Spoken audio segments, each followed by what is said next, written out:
आणि रिडेव्हलपमेंटमध्ये महाराष्ट्र राज्य सहकारी फेडरेशन आणि नवी मुंबई फेडरेशन, जिल्हा फेडरेशन ह्यांच्या वतीने आपण 5 मुद्दे जे मुख्यमंत्र्यांना मार्च 2025 मध्ये आमच्या मीटिंगमध्ये पुटअप केले होते, ते मुद्द्याच्या माध्यमातून आपण रिडेव्हलपमेंट कायदेशीर बाबी ज्या आहेत त्या समजण्याचा प्रयत्न करू आणि शेवटला काही गोष्टी ज्या आम्ही तुम्हाला आवाहन करणार आहोत ती देखील गोष्ट समजण्याचा प्रयत्न करू. पहिला मुद्दा होता की आपल्या रिडेव्हलपमेंटमध्ये पहिली कायदेशीर अडचण जी आहे आणि स्वयं पुनर्विकास ज्याच्यामुळे मागे पडलेला आहे ती आहे अप्रुव्हलचा पिरियड आणि अप्रुव्हलची कचाटी.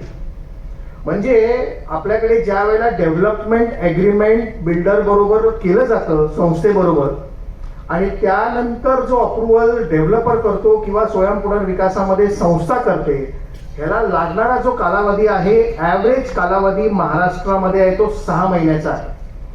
आणि ह्या 6 महिन्यामध्ये जो खर्च डेव्हलपर करतो किंवा संस्था स्वयं पुनर्विकासामध्ये करते त्या खर्चाची किंमत आहे प्रत्येक फ्लॅटमध्ये 15% व्हॅल्यू.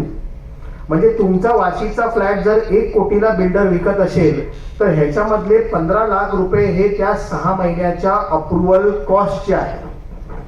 मग ऑनरेबल पंतप्रधान आपल्याला